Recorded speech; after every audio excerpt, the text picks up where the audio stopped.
All right, so far I'm hoping y'all liking the quick course we're putting together here. And like I said, you guys already seen an example of an uptrend and a downtrend. So I'm not going to go ahead and draw the lines here. But the last example of a market condition is called consolidation or a ranging market.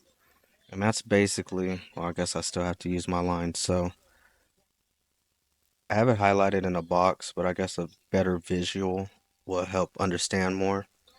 And with a ranging or a consolidating market, you're going to have your support and resistance, and it's just going to be, price is just going to be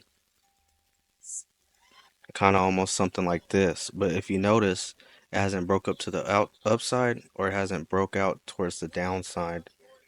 Now, these are always cool conditions because you could buy buy at the bottom, sell at the top.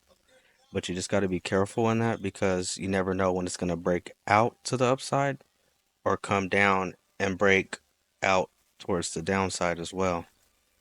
So that's that example right here. Now, in this yellow highlighted box, as you can see, we have all this coming towards the bottom and it'll come up towards the top. Bottom, come towards the top. Okay, so like I was saying, it's like you're stuck in a box here. I had to just go ahead and find another quick example, and I didn't want to make this video too long. Right here, you see prices there. Comes to the top, then it comes down. Oh, where's my arrow? Then it comes down. Then it comes back up. Then it touches the floor again. Then it comes back up. Now, like I said, you could have took sales from here, but not knowing where to get out at would have fucked you up out of your position because then it comes back to retest. You might have added another entry, but price just boom breaks out of the box. That's why I said, they get a little tricky.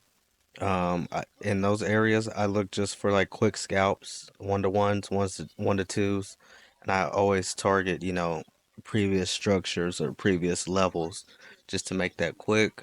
I don't get too happy in these areas nor risk a lot in these areas. Just keep it simple.